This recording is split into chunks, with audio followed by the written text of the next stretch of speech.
Enslaving our future generations, sending our children into slavery. That is the topic of today's Golden Blend, now available on the Edified Podcast Network. And I'm your host, Cheryl Chumley, giving you a Christian conservative look at today's news, politics, culture, and events. And on today's Golden Blend, we're going to take a look at the national debt and why it's not only selling America into an unsafe, unsecure future, but it's also leading our kids into financial slavery. That's right, I said it, slavery, financial slavery. And this type of slavery knows no skin color. It's immoral what we're doing to our future generations. That's all it is. It's outright immoral what we're doing to our kids. But before I get into that, I want to give a heads up of a special deal the Washington Times is offering, particularly for Bold and Blunt listeners, particularly for Edified Podcast app listeners. And that is a 50% off deal to all the Washington Times has to offer on its digital platform. Just go to washingtontimes.com/Cheryl, type in your info, and you will have a special rate for a full year's access to all the Washington Times offers on its digital platform. That includes news, commentaries, podcasts like this one, and for a full year. Look, you can't beat that deal, and you're also doing a good deed. You will be doing a good deed by signing up for this special deal because you will be ensuring that Washington Times staff can bring you this balanced, no-nonsense, factual, truthful approach to news that so often goes missing from the national arena for at least another year. That's right, your 50% off supports us, and I'm asking you, if you aren't already a member of the Washington Times readership and listenership, please sign on. Love to have you. Love to have you aboard. Because we talk about things like this, enslaving our future generations. And we go beyond the headlines to give you exactly what's going on here. And also the bullet points you need to fight the far left that likes to pretend like debt is something good, that debt actually is productive, that debt actually is healthy. So let's look at what's going on right now in this nation. Okay, so we have the Democrats and Republicans in Congress who just passed a $1 trillion infrastructure bill, only $550 billion of which was actually for infrastructure. The rest is for meaningless special agenda policies dealing with the climate change policy, climate change regulation.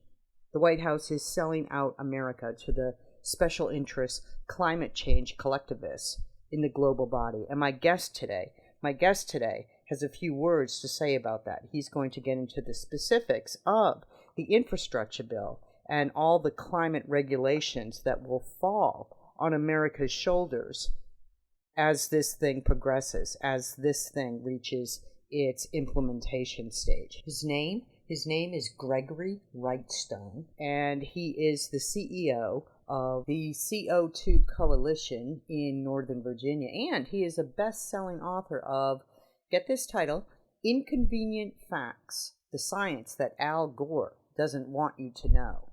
Honestly, I'm surprised it's only a one-volume book because Al Gore isn't exactly known for giving the truthful science. So speaking of truth, let's segue back into America's debt right now. Truthinaccounting.org. That gives the real numbers of where America stands in terms of money owed. Right now, in real time, the United States has almost $29 trillion in national debt. But that's just what the United States publishes, okay? That's just what the U.S. government puts out, almost $29 trillion in debt. That does not include unfunded Social Security and Medicare promises that continue to be made by the federal government. The $29 trillion in national debt, according to Truth in Accounting, includes debt that's held by the public and it includes government holdings, including the debt held by Social Security and the Medicare trust funds, but it doesn't include the unfunded Social Security and Medicare promises, which of course are entirely unfunded. So once you add in those, the actual debt, the truthful debt that Americans are shouldering right now is over $133 trillion. So the debt the government puts out, which is bad enough, is almost $29 trillion. The actual amount, the closer to the truth amount, is over $133 trillion.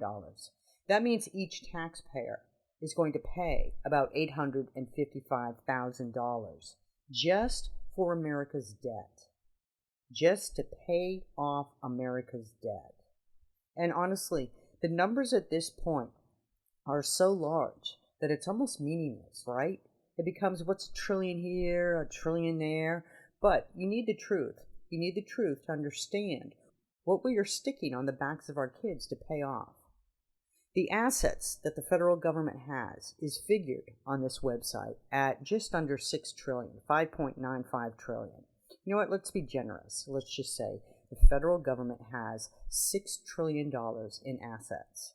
What the federal government owes in unfunded Medicare promises, $55.12 trillion. $55 trillion in unfunded Medicare promises. No wonder politicians in the Democrat Party specifically run around and promise Medicare this, Medicare that. They know they don't have the money for it. They know there will never be funding for it. But they just figure they'll be out of office then, so it won't matter. So it's easier for them to promise so they can win the fawning of voters than it is for them to take the hard stand and actually give voters the truths and say, hey, look, this Medicare funding that we promise, it's never going to happen. Because then they'll be drummed out of office, and they don't want that. So, unfunded Medicare promises, $55 trillion. Unfunded Social Security promises, $41.20 trillion. $41 trillion. Wow, right there, $96 trillion and some change in unfunded Medicare and Social Security promises. Now the publicly held debt is $21.08 trillion.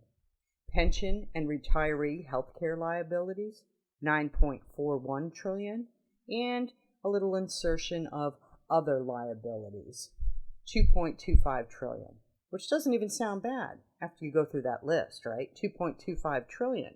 But when you look at that in context of seeing the assets that the government has, that's like a third. A third right there is gone in something called other liabilities.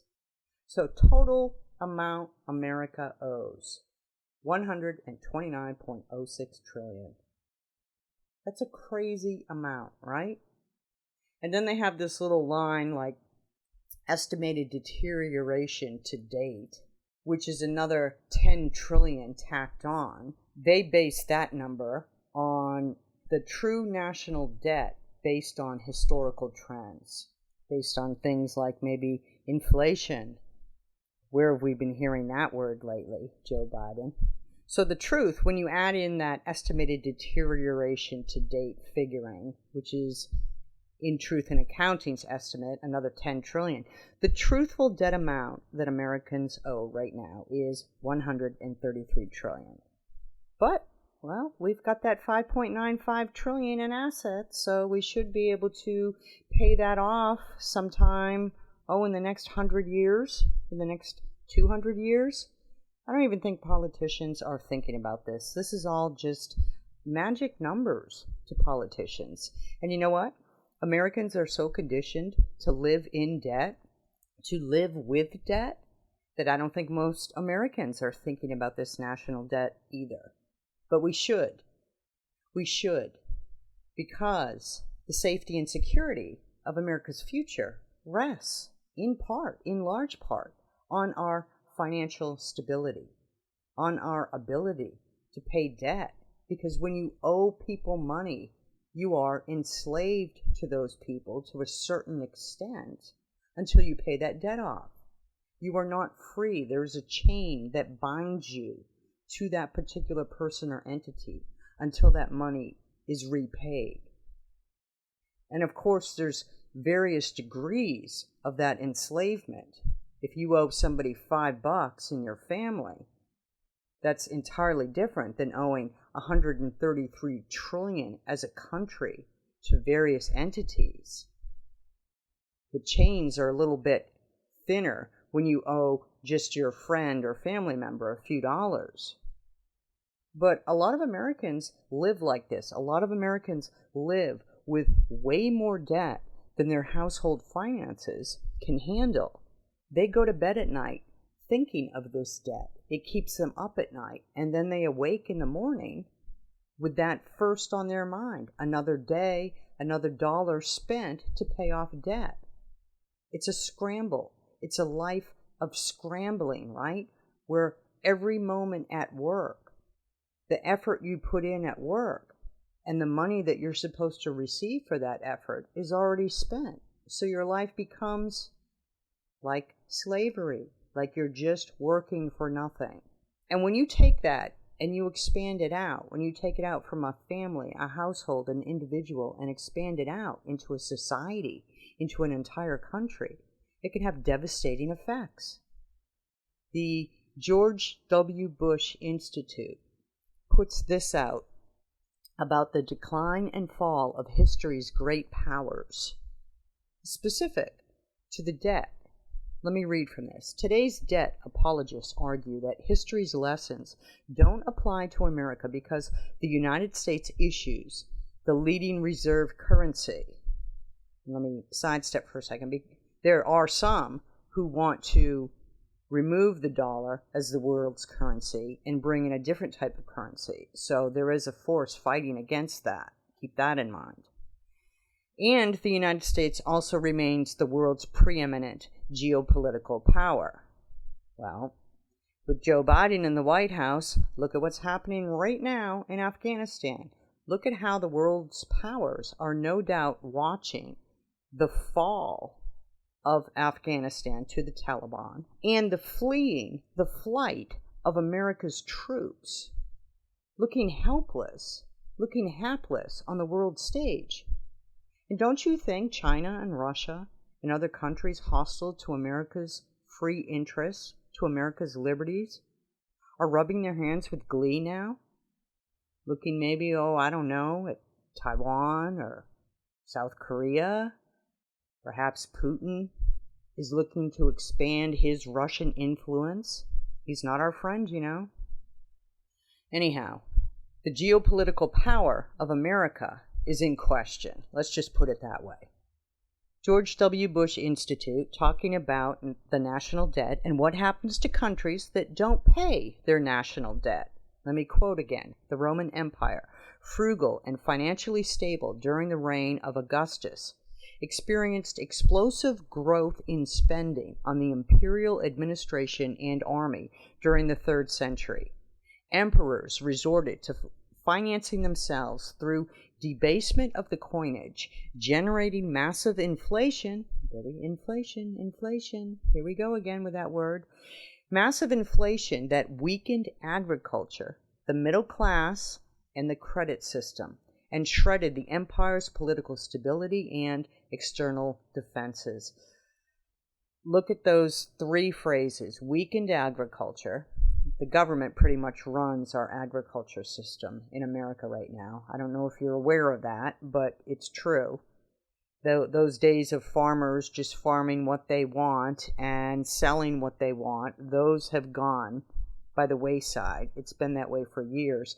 And what is left as free farming is so heavily regulated by, say, the EPA and environmentalists that it's almost impossible to turn a buck as a farmer these days in America. Such a shame. Anyhow, weakened agriculture. Happened in Rome, happened in America.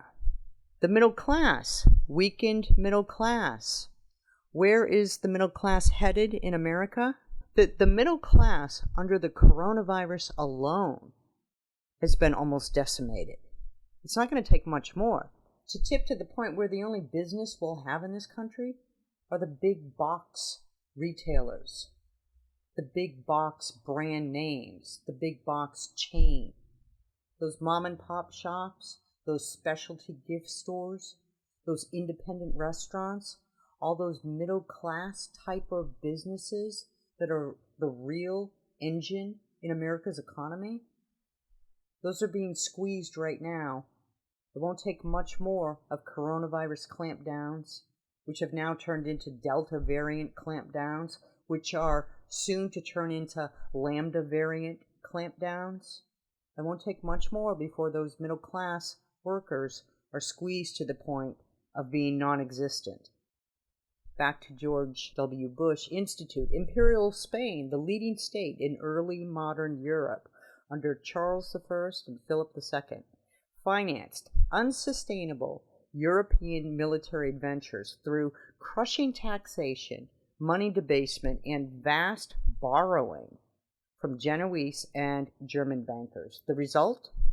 Crowd out of Castilian industry, decline of urban commercial centers, underinvestment in Spain's waterways and universities, collapse of the monarchy's credit, recurring financial crises from the late 16th century on, and geopolitical decline after Philip's disastrous Armada campaign against England. Look, the geopolitical decline alone is self-evident under this current Joe Biden administration. Debt doesn't just put America's interests at stake in terms of stability, in terms of a strong foundation, in terms of a productive, thriving, flourishing people. It enslaves future generations. And you know what else it does? It opens the door to this, to people like this. And that is why we have to both make public colleges tuition free and forgive all student loan debt at the same time. That, of course, is Alexandria Ocasio-Cortez, the socialist with the mostest in Congress, selling her idea of free giveaways to include student loan forgiveness and free college and so forth. Because, look, it's a cycle. When you go into debt and you don't have money to pay anything, and then the government steps in with politicians who are only too willing to promise things that they themselves know that they don't have the money to pay for these things they promise, what happens is then you have a population that is conditioned to turn to the government for solution, for payment of these things that are now out of their ability to pay for because they don't have the money, they're in debt. And so the government just starts tossing out ideas like freebies. Let's give it away for free. And then that generates a frenzy among the low information voters in America, especially those who have been conditioned in today's public schools to believe that it's the duty of the government to provide from cradle to grave. It creates a frenzy of demand among the people. So the cycle is the government promises free things. The people are conditioned to expect the government to promise these free things, and the people start to demand the government fulfill these promises for free things. And then the next generation is raised with that mindset that the government is supposed to provide all these free things. And the final link on that circle there is the debt. The debt continues to grow. The debt continues to enslave. The debt continues to burden the shoulders of our future generations. It's completely immoral. There is a biblical principle. The rich rules over the poor, and the borrower is the slave of the lender. That's something that American individuals should keep in mind. That's something American families should keep in mind. But it's also something that the government would do well to keep in mind.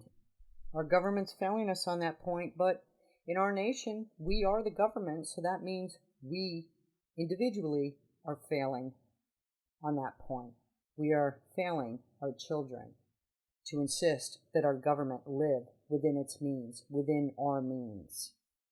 And one of the key ways that our debt is going to spiral even more out of control is through radical environmentalism, because this administration, this White House administration, is all on board with all that the United Nations has been pushing in terms of regulatory controls based on climate change for decades now. This White House all in for the climate change policy coming from above, coming from outside this country.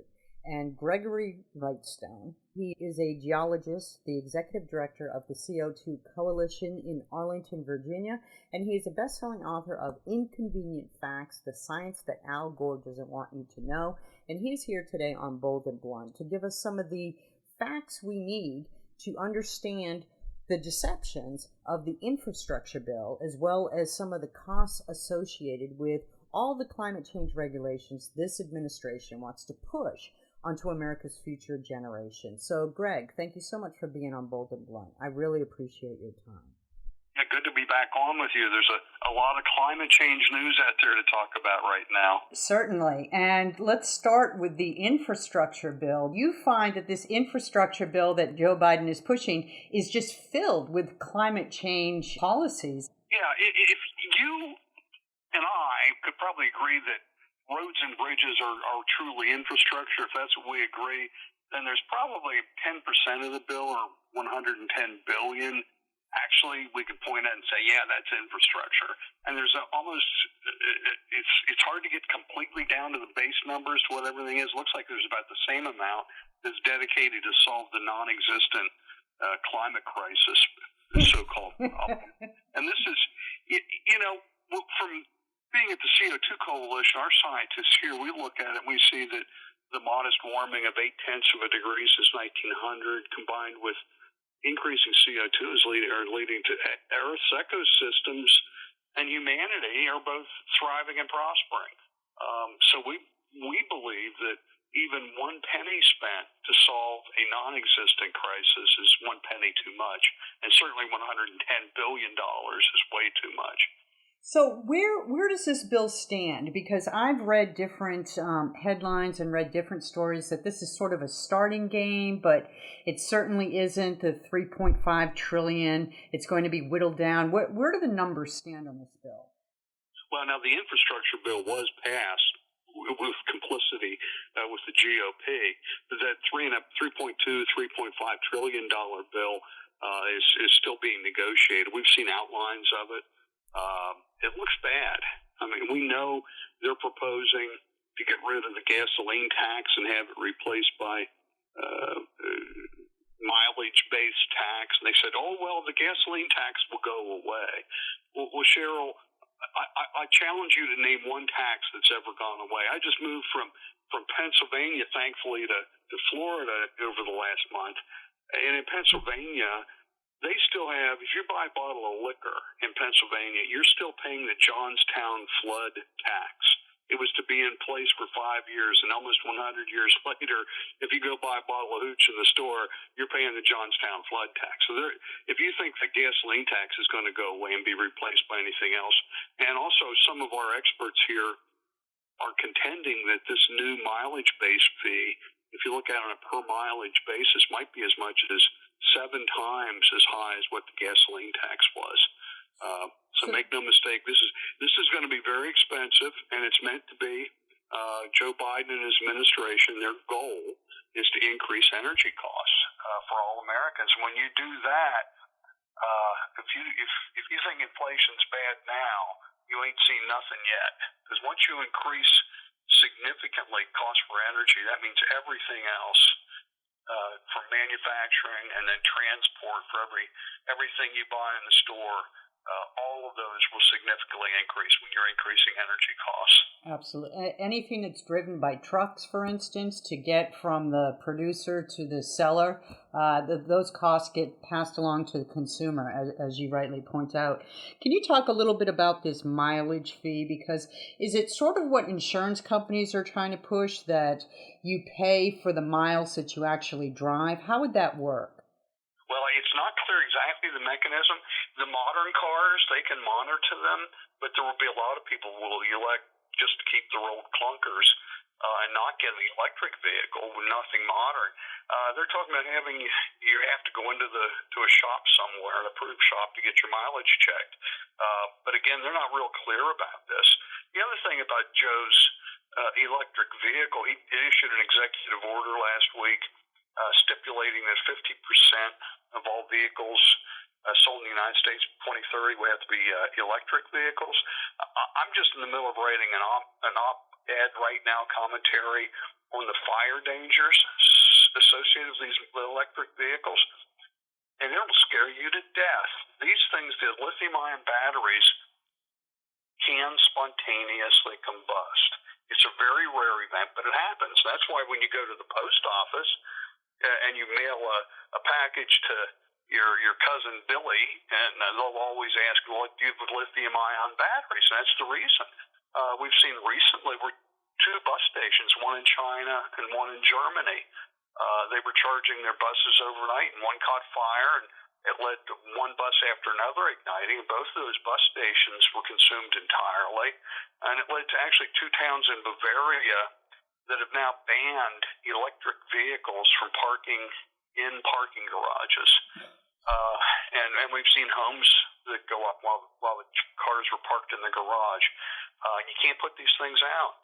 So it's just think about the horrific consequences if one of these electric vehicles in an underground parking garage below an office building or an apartment building. Well, I mean, it scares me to death, and it's almost inevitable because these things do happen. Again, it's very rare, but they occur. Well, rarity aside, it's just the idea of a president with one swoop of a pen practically just mandating that Americans must choose electric vehicles at least 50% of the time going forward over their particular vehicle of choice. It's the idea of individualism being stripped from this society, and the Democrats are using climate change to do this. Am I wrong? Oh, you're exactly right, but it's not just vehicles. It's every aspect of your life. Do you like heating with natural gas? Nope.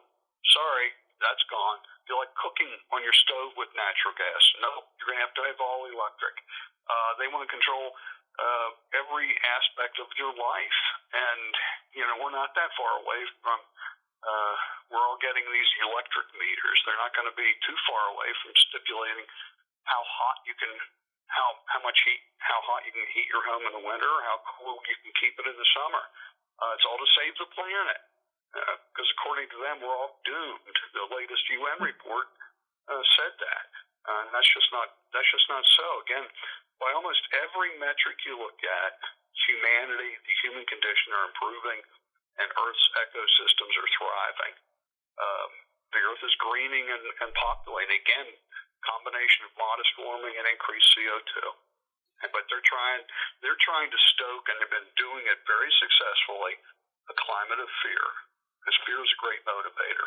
Absolutely. We've seen that for over a year now with the coronavirus, and they're just simply platforming right back into climate change. And I just have to ask, is there anything I guess freedom-loving Americans should keep in mind when they hear climate change, when they hear environmentalism? What can freedom-loving Americans do to protect their planet that doesn't cede their individual rights to the big bureaucrats? There have to be some common sense middle grounds here. Well, I get asked that question a lot. In the summary of my book, Inconvenient Facts, I recommended at the time Donald Trump was president that he have the courage to do nothing. And that's what I recommend. If indeed the Earth's ecosystems and humanity are thriving and prospering, what should we do? Probably get out of the way. We're doing pretty good right now.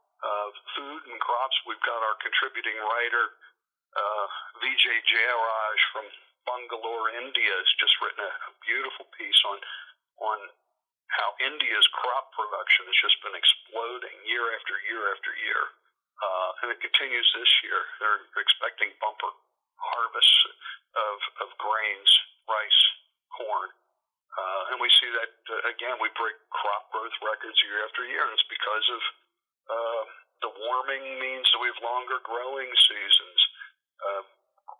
Killing spring frosts stop earlier in the spring and arrive later in the fall, so we have more plantings. And then that's turbocharged with CO2 enhanced crop growth. CO2 coalition member Cricket. So reports that we might see a 46, and this is laboratory studies, a 46% increase in crop growth and biomass from the 90 crops he looked at with an increase of CO2 of 300 parts per million. That's a good thing. It's a huge, that should be front page of the New York Times, is the many benefits that we're seeing from increased CO2, but yet they demonize it. Instead of calling it the demon molecule, CO2 should be known as the miracle molecule.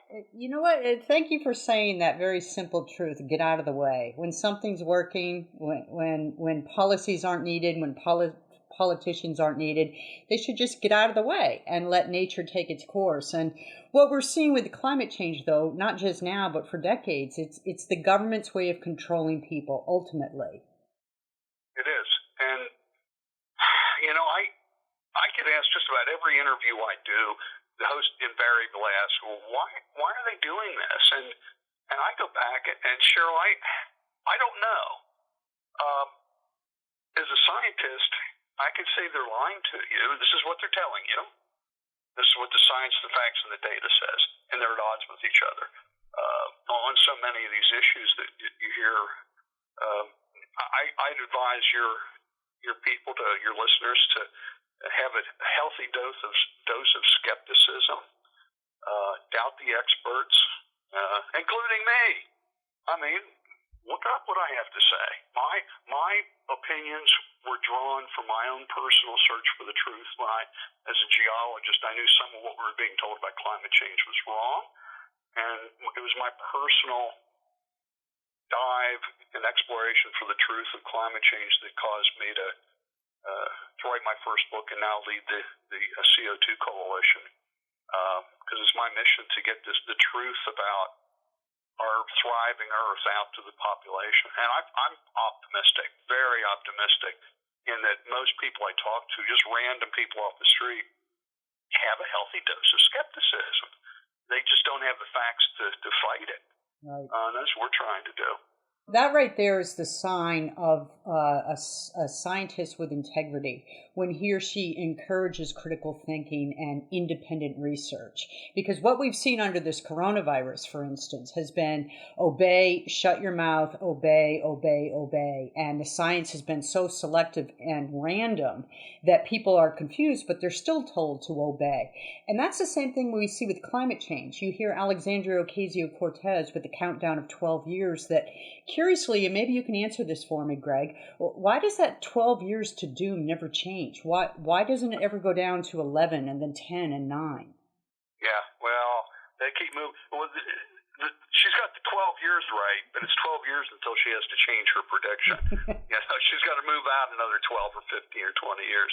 These predictions have proved wrong time after time, and they need to stifle people like me and the scientists of the CO2 coalition. In fact, just last week, for example, I posted data of 10,000 years of temperature data from Greenland ice core, just factual. LinkedIn removed it, said it was false and misleading. Wow. It was completely. We had one of our senior fellow, Dr. Patrick Michaels, just a noted climatologist. I posted his 7 bullet points about the UN climate report. Completely factual. Again, LinkedIn removed it and said it was false and misleading. They need to shut people like me up. They need to shut any science up that contradicts their notion of this 97% consensus, and that man's increases in CO2 are leading to catastrophic results, and just the opposite is true. Let's just finish with this last question. When you look at the Joe Biden administration and its emphasis on climate change and pressing forward regulatory policies on climate change, where do you see America at the end of Joe Biden's administration? No, it won't be beyond redemption or beyond hope, but he's doing so much damage right now in terms of our energy situation. We'll continue. We're closing nuclear and coal-fired plants, and from our scientists here, it looks like once you've reached about 20% of your electric grid mix and you start adding more, you're really risking the reliability of that climate grid, because once we get to that and beyond, we're looking at blackouts and brownouts, and you can't build these facilities overnight. So he might do harm that would take many years to correct, and especially when he's shutting down American oil production, American gas production, and encouraging the Saudis to open up their pipes to encourage Soviet natural gas production to be supplied to Europe. It's harmful, and the chickens are going to come home to roost at some point. So maybe Americans, if you had to give them some advice, maybe Americans should start stocking up on their batteries and candles now, right, to prepare for the coming brownouts and blackouts. If you store your batteries, make sure they aren't lithium ion, because you might need a new house. So that's my advice to you. And I'd be careful parking that electric vehicle in your garage. Greg Wrightstone, my advice. I really appreciate your expertise on this. Executive Director of CO2 Coalition. What's the website, please? CO2coalition.org. All right. I encourage people to check it out and to listen and read all that Greg has to say. He's one of the honest scientists out there. So thank you so much for your time, Greg. Thank you, Cheryl. Well, there's some inconvenient truths for you. Debt in the infrastructure bill. Climate change, climate regulation, climate controls disguised as infrastructure. Boy, government and deception, the two go hand in hand, don't they? Thanks for listening. Thanks for listening to Bold and Blunt. And look, for more great podcasts that build your faith while giving you the truths you need to fight for this great nation of ours, go on over to edify.app. That is edifi.app. Look for the Edify app in Apple and Google Play stores and sign up. Sign up for Bold and Blunt podcast. Get it delivered straight to your email box, either through the Washington Times on the WashingtonTimes.com website or at the Edify app that Bold and Blunt is proudly a member of. Thanks for listening. Tune in next time. And in the meanwhile, stay blunt, stay bold.